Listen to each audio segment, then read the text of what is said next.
Hi, I am Jennifer Purcell, and welcome to my podcast, Living with an Invisible Learning Challenge, where we will discuss, discover, and learn more about the challenges and triumphs of those with NLD and other learning challenges.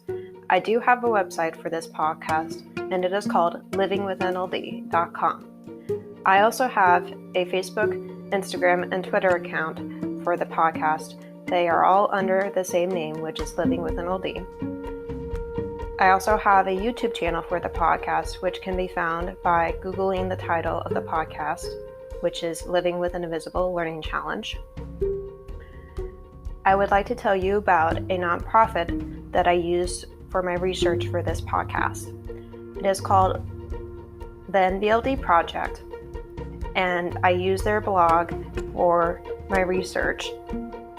They are a nonprofit that is based in New York and is trying to get NVLD back on the DSM, and they provide many resources for people with NVLD on their website. I'll provide you with the website for them in the podcast description. All proceeds from the ads on this podcast will be donated towards the NVLD project. Please feel free to explore the other topics on the podcast, and hopefully you will learn something new from them. I hope you enjoyed today's episodes.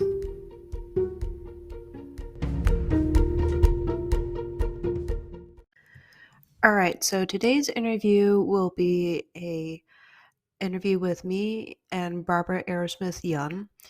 I'm going to be posting this interview because I want to do a break from the interview with Aline and me, because I want to start featuring Barbara and her program Aerosmith and be able to talk to you about her and her TED Talk that she did in Toronto. So I'll give you a little bit of background about Barbara first before you listen to the interview. So this is from her website. So the genesis of the Aerosmith program of cognitive exercises lies in Barbara Aerosmith Young's journey of discovery and innovation to overcome her own severe learning disabilities, a description of which appears in the article Building a Better Brain, or in Chapter 2 of the book The Brain That Changes Itself by Dr. Norman Doji. Diagnosed in the grade 1 as having a mental block, which today would have been identified as multiple learning disabilities, she read and wrote everything backwards, had trouble processing concepts and language, continuously got lost, and was physically uncoordinated. Barbara eventually learned to read and write from left to right and mask a number of the symptoms of her learning disabilities through heroic effort. However, she continued throughout her educational career to have difficulty with specific aspects of learning.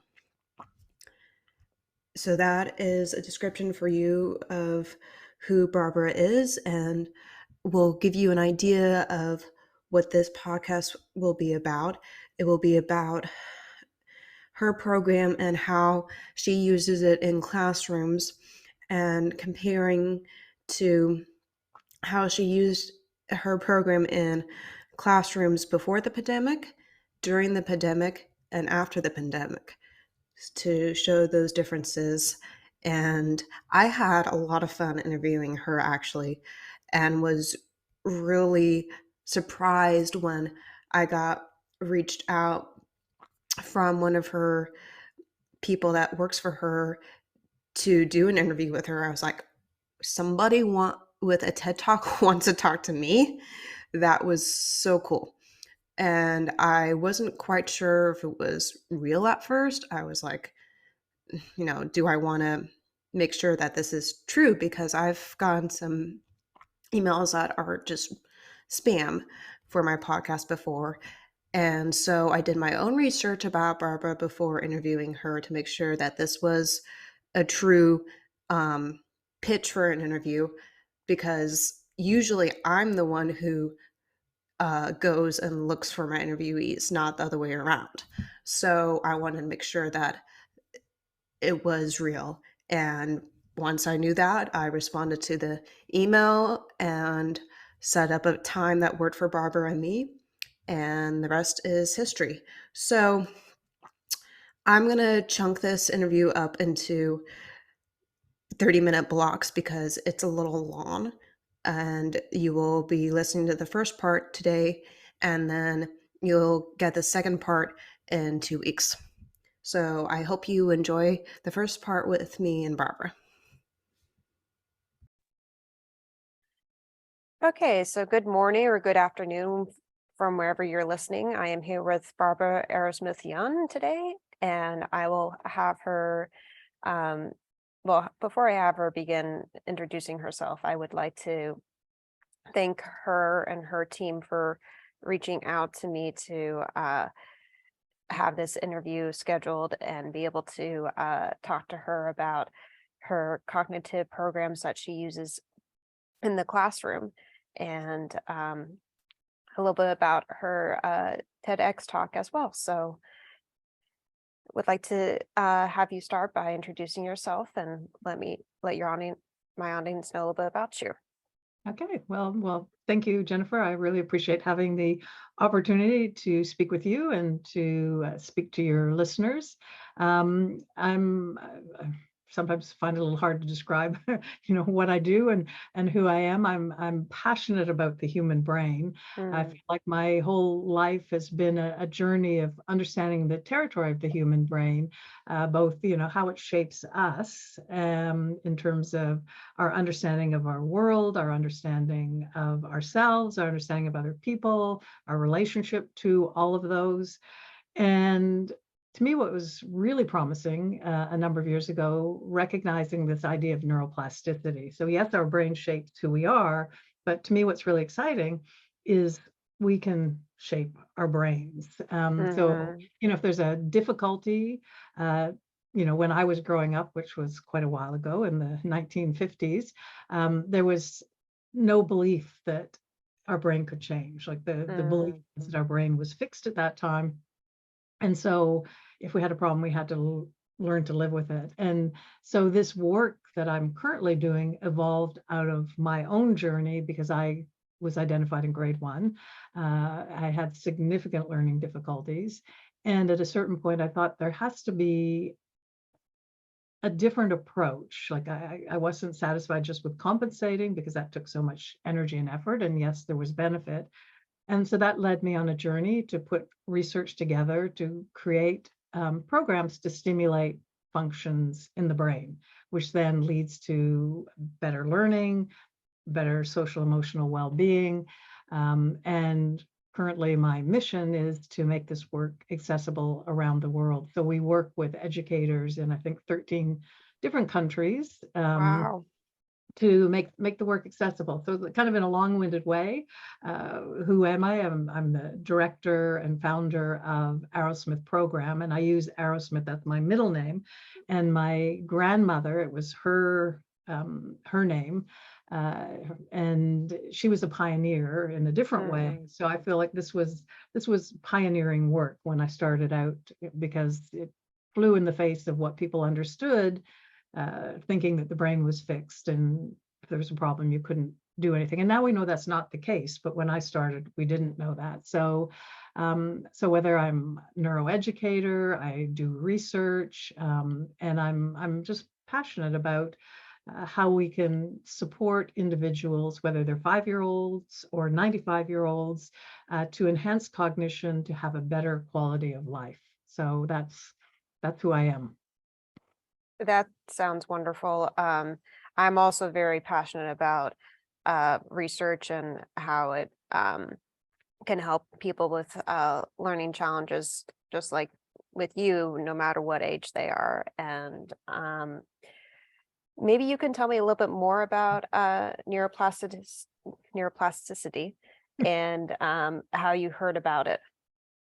Yeah, so it was interesting. It was in actually 1977. I remember it very, very well because it was kind of one of those pivotal moments that changed the direction of my life. I was in graduate school studying school psychology, doing my master's Mm-hmm. degree and no accident. I mean, I was really trying to understand what were my problems because I had struggled all the way through my schooling, very significantly. And so someone handed me a book in that summer when I was at graduate school called The Man with the Shattered World. And this told the Mm, story of a Russian soldier who in World War II had a very localized brain injury due to shrapnel in his brain.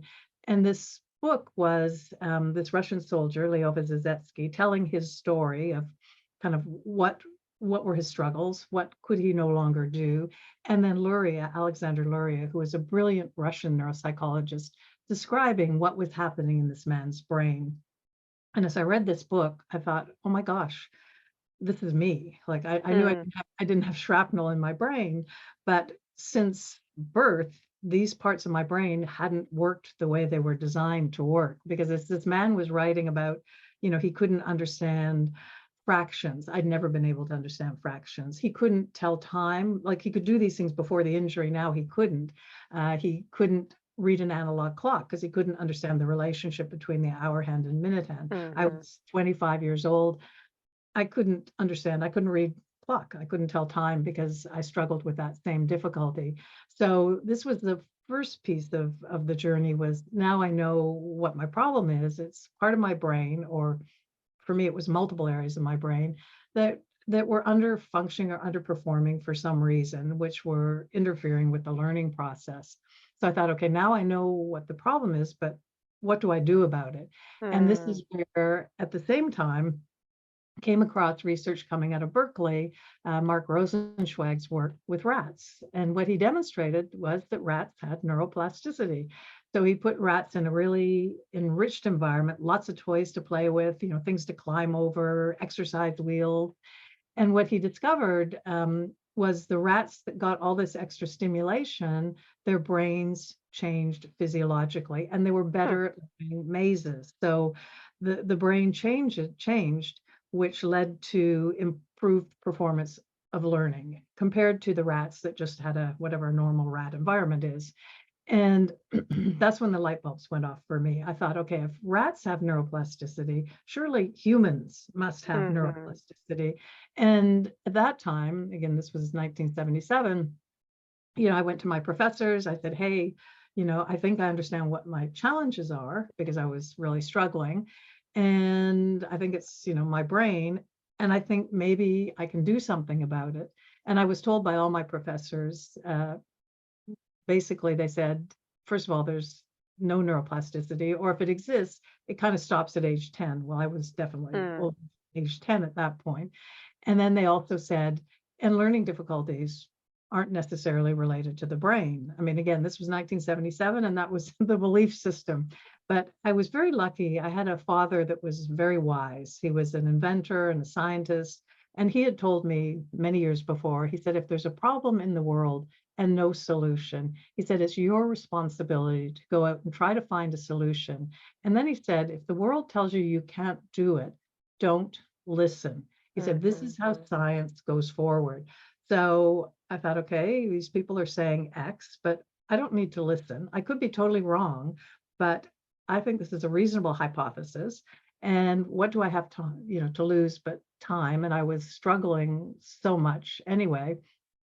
So I thought maybe I can create exercises or programs or tasks that make those parts of my brain work that are underperforming. Just like, if you go to a physiotherapist and you have a very specific injury in a very specific area, they're going to give you exercises for that area, not a different area, right? They're not going mm, to tell you use a different area to compensate. They're going to try to stimulate and work where the underperforming muscles or tendons or whatever they are. And so I thought, okay, I need to try to create an exercise that's going to make that part of my brain work really, really hard to see, can I stimulate, you know, neuroplasticity?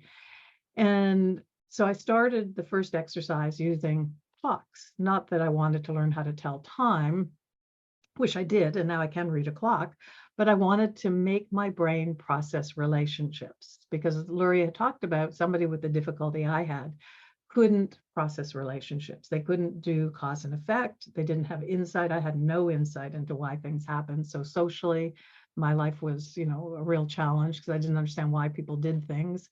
So the idea was if I can make my brain process relationships over and over and over again, and then make those relationships more complex by adding additional hands, so a third hand and a fourth hand, maybe it would be like weightlifting for my brain. And Mm, what I found was I got to a certain level in that exercise, and it was like the the fog lifted, the you know everything changed in my world, and it was all of a sudden I was living proof that yes, there was human neuroplasticity, which only made sense. And now we know it's obvious, yes, there is, but at that time it wasn't, because after I got to a certain level of the exercise, it was I could listen to people's conversations. Like before, I would listen to what somebody was saying and I would smile because I didn't really understand, and hope they didn't ask me a question because I probably wouldn't understand. And then I would memorize it because I had a really good auditory memory. So I would memorize, I would walk away, and like a little tape recorder, I would play that conversation over and over again. And then maybe 2 hours later, I'd say, oh, that's what that person was talking about. mm, And that's what they meant. But that person didn't wait those 2 hours for me to understand. So it was very lonely. I wasn't really part of, human discourse because I didn't understand in real time. So I talked about I lived in lag time. I was always hours behind everybody else in getting things, and sometimes I never got them. So now I could listen to somebody and understand as they were speaking, and I could actually interject an appropriate comment, understand their response. For the first time, I was part of human discourse, and that was profound, more profound than now I could understand mathematics, which was great. Now my reading comprehension improved because I could read material and understand it. But I could have conversations and understand people and relate to people. So to me, that's what's so profound about, changing the brain is it's not just reading, writing, and arithmetic. It mediates our whole relationship with, sense of self, sense of others, relationships. And because I have a really strong visual memory, every night as I would be drifting off to sleep after doing this exercise, scenes would play in my mind's eye from like grade one, mm, grade two, grade three. And I would think, oh my gosh, that's why that happened. That's why this person did that. And it felt like, I talked about how I had a very fractured and fragmented sense of myself. It felt like all these puzzle pieces that didn't fit together. And over that process, it felt like all these pieces started to come together into a coherent human being, right? It was really profound. So again, much more than just academic changes. Um, so that to me proved our brain is capable of change, and that change can be very, very profound. So then I went and created more exercises. I had a spatial problem. I couldn't read maps. I always got lost. Whenever I went someplace new, I added in what I called lost time. So I'd always give myself an extra half hour to get lost several times before I found where I was supposed to go. So I couldn't read maps. So I created a different exercise for that part of my brain. Now I travel all around the world. I can read maps. I can navigate. Um, and then I had a part of the brain that controls knowing where, one part of your body is in space and really registers sensation. So for me, I struggled, if I put my left hand on a hot burner, my brain would tell me pain because it registered the sensation, but it didn't register the location of the sensation. So mm, most people, your brain, you put your hand on a hot burner and immediately you pull it off because the brain tells you where that pain signal is coming from. My right. brain didn't. So I learned very early that I had to watch the left side of my body to be safe, right? And so I created an exercise for that because it was I was a danger to myself. And now I can register sensation on the left side of my body, right? I know where that left side of my body is. I'm not clumsy. And growing up as a child with that difficulty, I was not good at sports, right? Because obviously, if you don't know where your body is in space and you're on a baseball team, you're not really an asset to that team. So I was always the last child picked for any sports activity at school. So, for me, I struggled academically, I struggled socially, and I struggled in sports. So there was kind of no place that I really fit in my schooling. And after I created these exercises and saw the benefit, my world just opened up. I mean, I don't know how else to describe that. And then I thought, this is amazing. I don't want to just be the person that benefits from this. I want to help other people. And that's how this work was born. And I started a school in Toronto, which is where I'm from in Canada. Mm, Um, and then a number of years later, I thought, I have to take this work out of just my school in Toronto, and I have to work with educators around the world to be able to reach children in their schools. And so that's kind of what we do is we work with schools, educational organizations, also learning centers to bring this work to students in different parts of the world. And so we train those educators, we support them, we have a big support system, we have all the exercises, we track all of the student data, we do ongoing professional development, because our commitment is to the individual that's engaged with the work. And to do that, we have to support the people that are delivering the work. So, so I'm passionate about that, you know, and I travel now a great deal, um, you know, doing presentations, talking to schools, talking to educators. Really, yes, I just want to make this work accessible everywhere to help, you know, individuals like me that struggled, and it can help individuals beyond just learning difficulties. We now are working in regular classrooms in schools, not students that are not identified as having learning difficulties, and we're seeing improvements in cognition. mm, If we can stimulate the brain and improve cognition, it improves learning and social emotional well-being, whether one has a learning difficulty or not. of They're course. benefit. So that's yes, and to me, this idea of neuroplasticity, which just means our brain is capable of change, and it can change both in positive ways and it can also change in negative ways. You know, the positive ways are the things that we want to focus on, and the things that change it negatively are the things we want to reduce, like stress, you know, chronic stress, you know, so like meditation, gratitude. You know, there's research to show even doing 5 minutes of gratitude a day reduces cortisol, reduces stress, getting good sleep, good nutrition, good exercise. All the things that we know that are healthy for our body are also healthy for our brain. So I just think we need to be good stewards of our brain health. I definitely agree with you on that. When you were talking about your experience with your academics and social situations and your challenges, I can definitely relate to all of those because I have NLD or nonverbal learning disability, and I also have challenges with social situations and understanding those. And I never was good at math. I had to have many tutors to get better at math.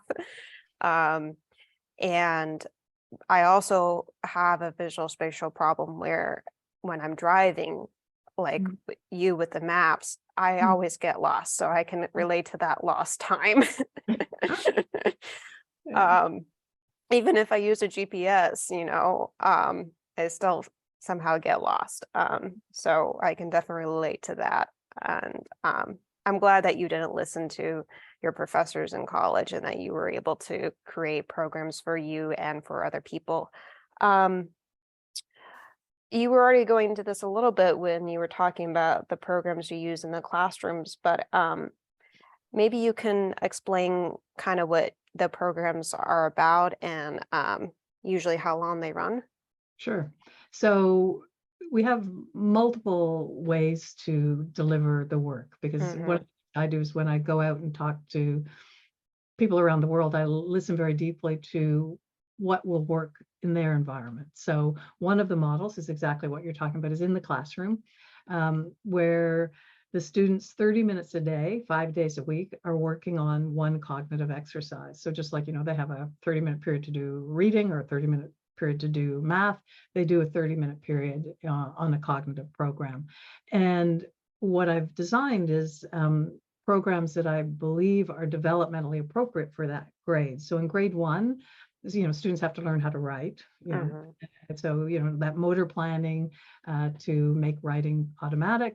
And it's also motor planning in the eye and eye tracking for reading. So we have a program for that, and we've done a lot of research showing, students that are engaged in that exercise versus students that are not improve in their written accuracy, their written fluency, their speed of writing, being able to copy, text or copy from the blackboard, all of that. So, you see these students 30 minutes a day, they pull out their exercise, and this is because it's motoric and involving the writing process that involves some writing patterns that they're learning automatically that are stimulating that part of the brain. Then in grade 2 we move into a different exercise that's related to visual memory for symbol patterns, because in grade 2 they start to really learn how to read, learn how to spell. And so this is the part of the brain that, if you think of the word cat, you close your eyes, can you see that word cat almost like on a blackboard in your Mhm. mind's eye? So that's that part of the brain that holds visual symbol patterns. And if we enhance that, reading becomes easier, spelling becomes easier, any kind of visual memory learning. So even learning math formula, chemical equations, because it's almost like a snapshot that a camera takes and holds and then retains, so you can build on the next symbol pattern that you're learning. So we have an exercise there that the students do, again, 30 minutes a day in their classroom. And this one is a computer-based program. So we have, I think, I don't know, 40 plus languages that are built into the program, Wow. because we want to use different symbol patterns. If we used Mhm. English, students could put meaning to it, they could put sound to it. The idea with the cognitive exercise is we want to take away familiarity, right? Because if there's familiarity, they can use other parts of the brain to compensate for that area. Mm. So if you use novel symbols, they can't put sound to it, they can't put meaning to it. And we have a whole process that the students start with fairly simple symbols, going to very complex symbols, and they have a process where they go through that they have to visually memorize them. And by the end of that program, the students can look at a word, close their eyes, visualize it. Like they can learn spelling patterns, reading patterns, and again, we have lots of research showing that, because the idea is we're not teaching a skill, we're not teaching content, we're exercising the brain to strengthen it to then be able to learn the skill or the content. So it's kind of going under the learning process to provide the cognitive substrates to support the learning process. And then in grade 3, I think we have a program for numeracy and quantification, understanding number, really, really important for numeracy. So again, 30 minutes a day, the students work on that. Grade 4, we go into reasoning. So each grade, these students just 30 minutes a day, and it's just a normal part of their curriculum. And what I really like about that model is we know in every single classroom there will be some students with learning difficulties, right? But Mhm. given everybody's doing the cognitive exercise, there's no stigma. It's just the idea that it's just normal. We can enhance cognition. So we're all doing this, in the classroom together.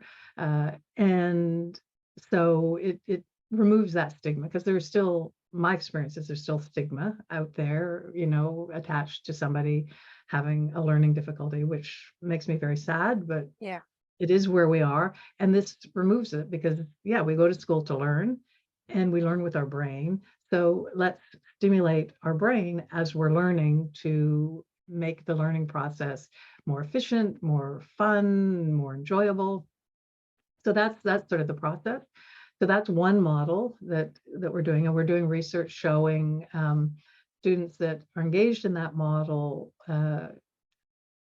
significantly improve on cognitive domains like processing speed, selective attention, as I said, written output, compared to students that aren't doing those. So we've got research with, control groups.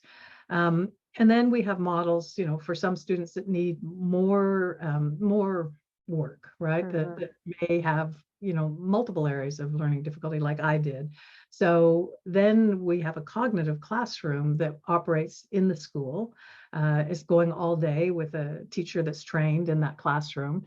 and students come in and out over the course of the day. So there could be students from grade 1 to grade 8 in that classroom at the same time, because they're all in there working on their own cognitive programs. And it becomes like a, that one room schoolhouse kind of concept. And it's really quite lovely.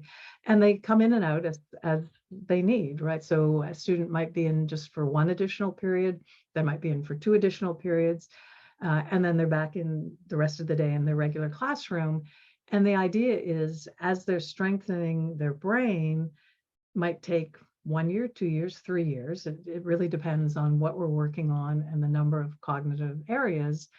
But the end goal is that they're fully integrated back into their regular classroom with strengthened cognitive abilities, Mm-hmm. and they don't need any more work. Like they've strengthened the brain. The brain is now doing what it's designed to do. It's learning in the regular classroom, and they just continue on with the rest of their academic career. And that's the models that I would like to see in schools everywhere, that there are those 2 models working simultaneously.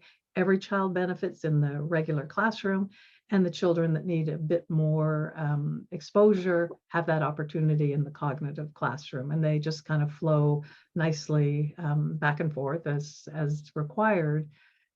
And then COVID hit, right, a few years Yeah. ago, and schools shut down around the world. Like, our program was all in person. Like, the children were coming to schools in different countries, different cities, and all of a sudden the doors were closed. So what did Mm, we do? Because we had these students all around the world that needed to have access to the program. So of we worked, course.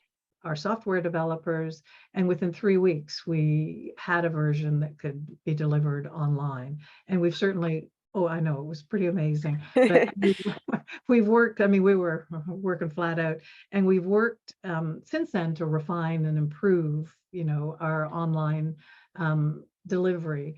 And I'm a big data geek, so I always track data to ensure that if we operate in a new way, are we getting the same results? Like, are the students Mm-hmm. benefiting in the same way? So we analyzed hundreds of thousands of data points over, the year of COVID, or year and a half, however long it was that schools were closed.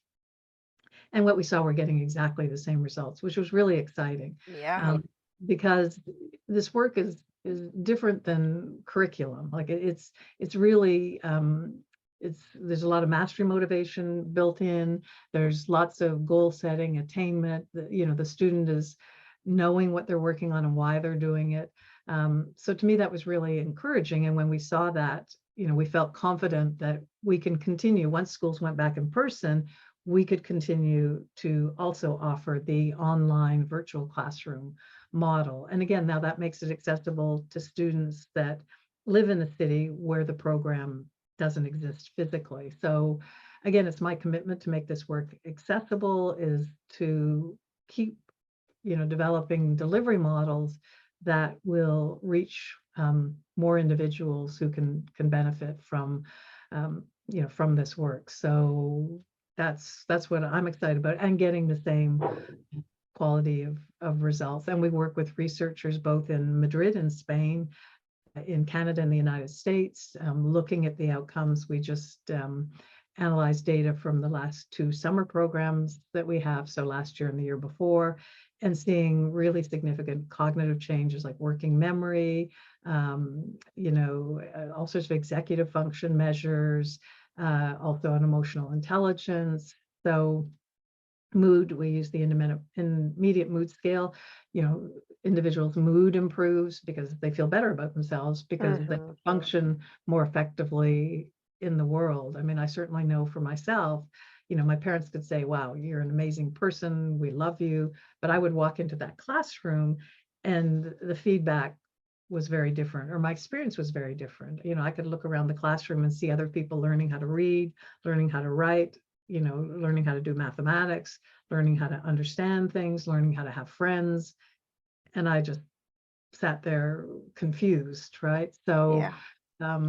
yeah, so that's my passion, is really making this work accessible. So, um, you know, people can have a positive, not just a positive learning experience in school, but throughout life and relationships. And I think more compassion, maybe, like, if we can understand how we operate, and understand that, we can change cognition, we can have more compassion for ourselves and compassion for other people.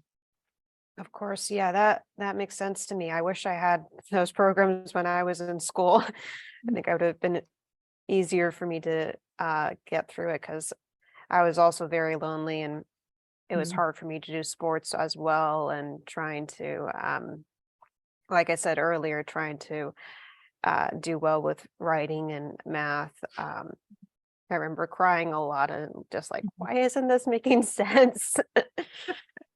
It sounds very familiar. I spent a lot of time crying too, right? Yeah. Yeah.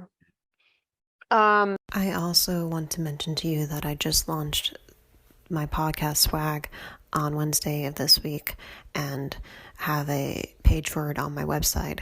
And I will also send you the link to it in the podcast description. And I will also send it to you in the newsletter that I usually send out on Fridays.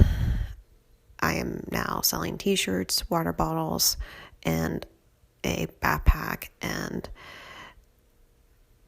they all have the podcast logo and title on it and the tagline. So I am looking forward to watching the sales and seeing who buys them, and spreading the word more about my podcast. And today I am very excited to announce that BetterHelp is now sponsoring this podcast. I have had 7 years of therapy, so I know it can help change your life if you not only let it, but work on the personal goals that you set with your therapist. Without a healthy mind, being truly happy and at peace is hard. The good news is therapy works. But what is therapy exactly? It's whatever you want it to be. Maybe you're not feeling motivated right now and would like some tools to help. Or maybe you're feeling insecure in relationships at work, not dealing well with stress. Whatever you need, it's time to stop being ashamed of normal human struggles and start feeling better because you deserve to be happy. And now you don't have to worry about finding an in person therapist near you to help. BetterHelp is customized online therapy that offers video, phone, and even live chat sessions with your therapist. So you don't have to see anyone on camera if you don't want to. It's more affordable than in person therapy, and you can start communicating with your therapist in under 48 hours. Join the millions of people who are seeing what online therapy is really about. It's always a good time to invest in yourself because you are the greatest asset. And special offering to listeners of Living with an Invisible Learning Challenge. You can get 10% off your first month of professional therapy at betterhelp.com/. I'll put in the link in the podcast description for you. That's BetterHelp, HELEP. Thanks again to BetterHelp for sponsoring this podcast.